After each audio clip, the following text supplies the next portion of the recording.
Hey guys, this is Matt Powell. Professional liar for Jesus.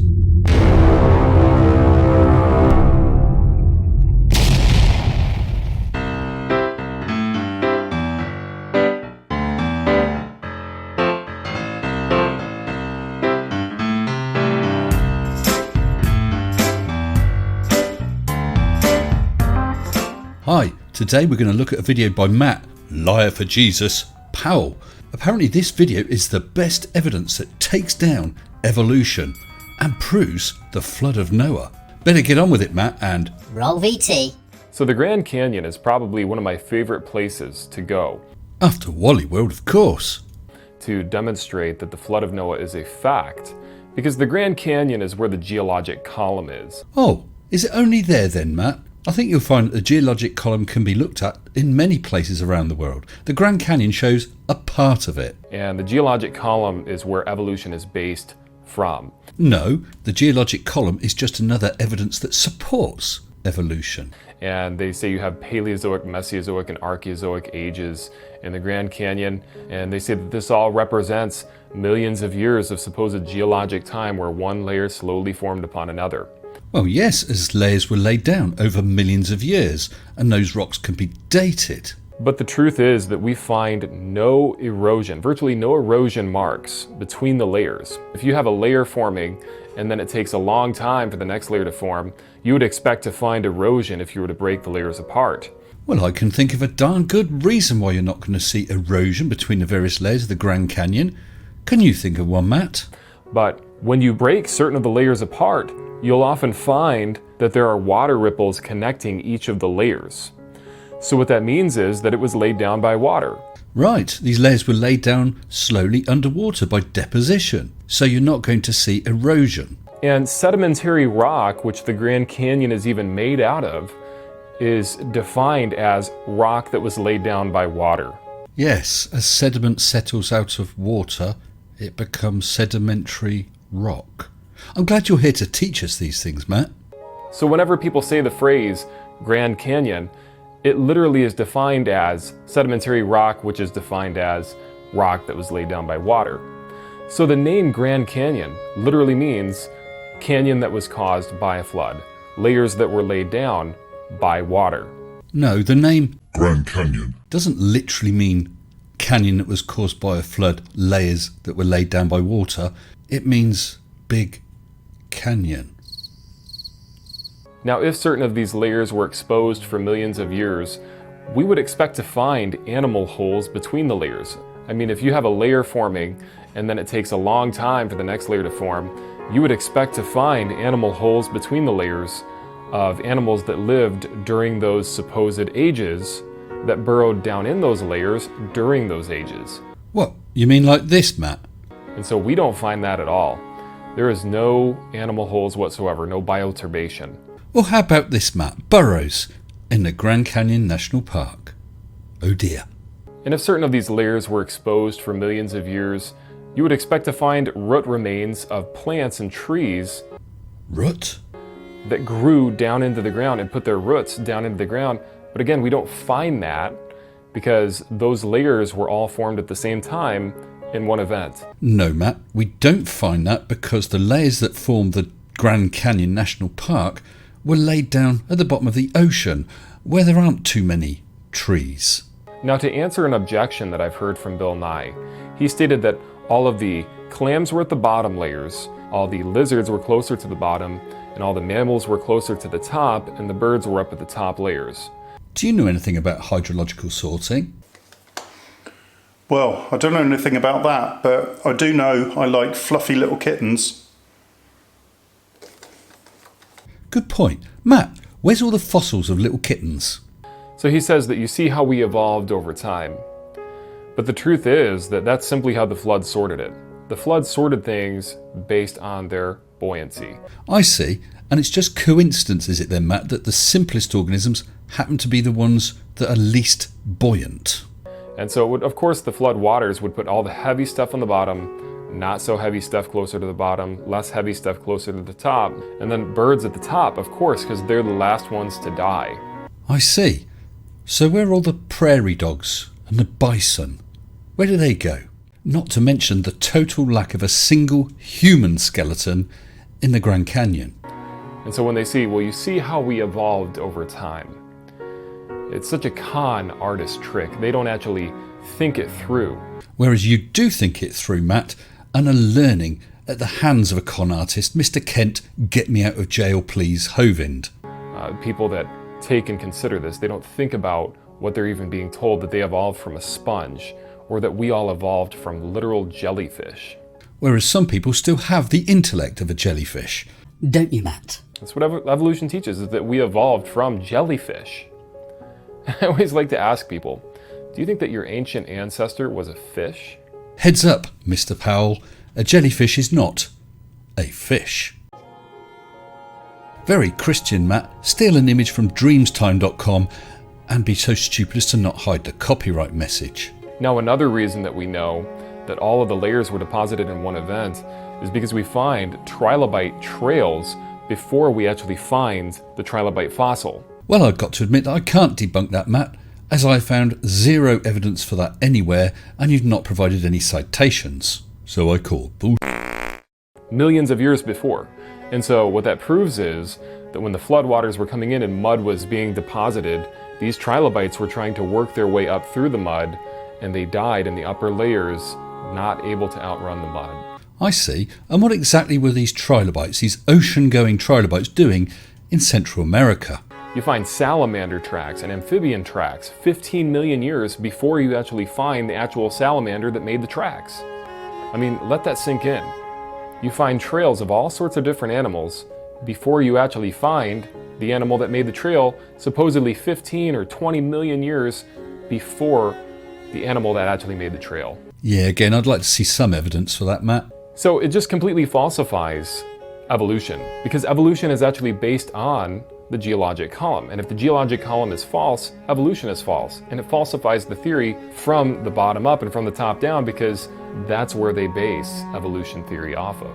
Well, you also seem to be forgetting about anatomy, molecular biology, biogeography, the fossils themselves, and hey, direct observation. Speciation has been witnessed. Charles Lyell said that his goal in life, and he was the one who invented the geologic column time scale, he said that his goal in life was to free the sciences of Moses. I think you'll find, Matt, that Charles Lyell was a religious man and was actually quite disturbed at the idea of evolution, eventually becoming persuaded once he'd read Charles Darwin's Origin of Species. He was an honest man. He went where the evidence took him. So Charles Lyell just hated God, he hated the Bible, and so he made up a complete and utter fairy tale known as the geologic column. I think this is the no true Scotsman fallacy, Matt. So he hated God because you don't agree with him. The Grand Canyon is absolute proof of a global event, of a worldwide flood. That's why we find 10,000 adult myosaur in the center of the United States buried together, and they had left their young behind. I mean, you think about it, that water that was coming in was states away. I see, so thousands of dinosaurs happened to get washed into one place, and not one single dinosaur fossil is found in the Grand Canyon. Not one. But if we look all over the world, we see tons of flood evidence. We find dinosaurs, a T-Rex in particular that I could think of, that was found under 50 feet of sediment. And if you look at the fossil, it died in a position that it was gasping for air. It had suffocated to death. No, there's nothing to indicate that that dinosaur was gasping for breath. Many dinosaurs have been found in that pose. It's posited that it's a death pose. Dinosaurs tended to have long necks and large heads, so they'd have strong musculature on the back of their neck, which can contract as they die, pulling their neck backwards like that. And that's how it died, and it was preserved under 50 feet of mud. And let me ask you a question.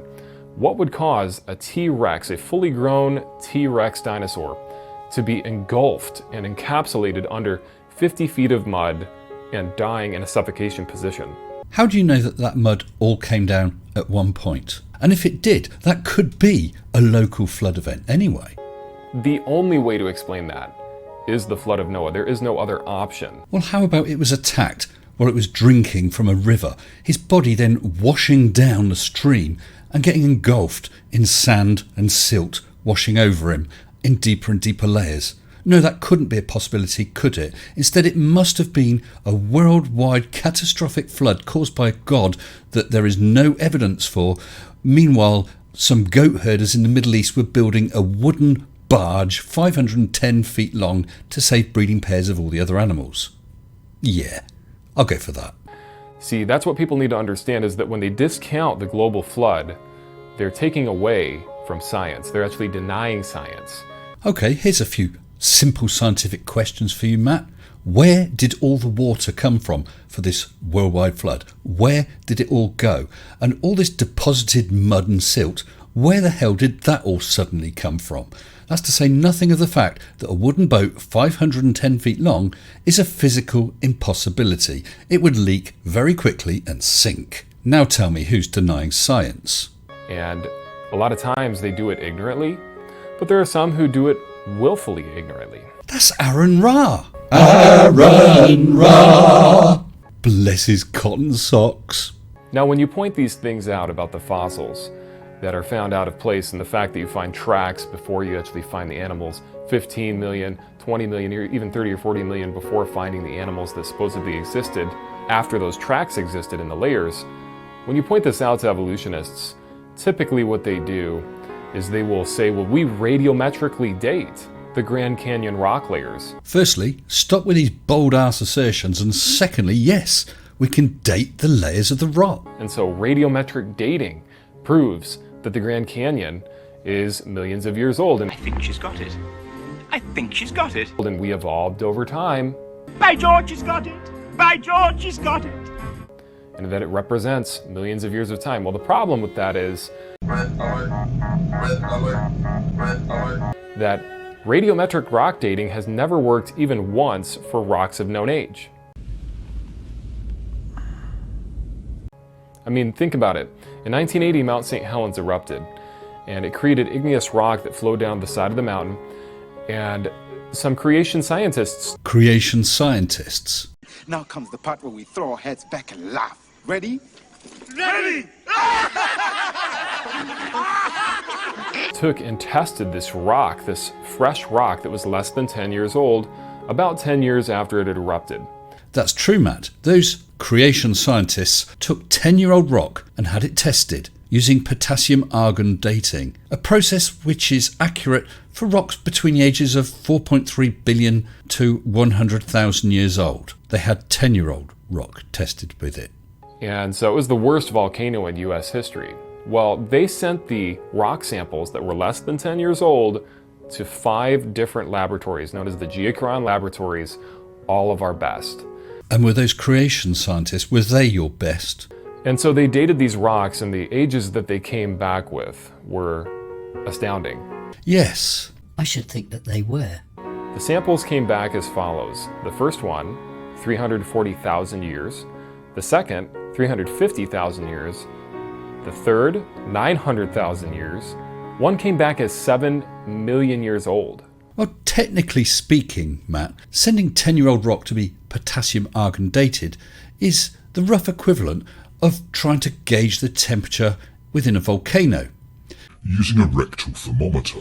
It's the wrong tool for the job. Now, this is the dating method that they're saying is reliable, and we can date the crust of the Earth using this method. Yes, Matt, but then it's quite well known that the crust of the Earth tends to be a little older than 10 years. So if they can't even get a consistent date on rocks of known age, how are we supposed to trust this radiometric dating process for rocks of unknown age? Interesting question, Matt. But I think you'll find that if you date the rocks of the Grand Canyon, you'll find that the ones lower down are millions of years older than the ones near the top, and that you're not going to get a reading that indicates that they were all laid down in a few weeks, roughly 4,000 years ago. Also, different forms of radiometric dating are good for different ages of rocks. These forms overlap, and you will also find that different radiometric dating will all point to the same approximate ages for rocks. The Geologic laboratories used the radiometric dating process on the rocks that were the same age, less than 10 years old each. and came to vastly different ages. 7 million years on one of them, 340,000 years on another one, 350,000 years, 2.8 million years on another rock. I mean, these are all the same age rocks, but they all come back as different ages, vastly different ages, which literally proves beyond any shadow of doubt that by sending 10-year-old rocks to be dated with a method not accurate on rocks younger than 100,000 years, those creation scientists are a mindless bunch of jerks who'll be first against the wall when the revolution comes. that this radiometric dating process is no good and that it's unscientific and should be thrown in the trash can. Whereas we should keep the scientifically accurate Bible that claims that pi is 3, that rabbits chew the cud, and that stars are tiny objects that will fall out the sky when Jesus comes. Matt, less of this dishonesty, please. If you were truly scientific, you would appreciate, accept, and indeed encourage alternate opinions so that you can discuss and debunk them. Unfortunately, I'm blocked. I was blocked with my very first comment. How honest is that? Until next time, stay sensible. Shut up and sit down.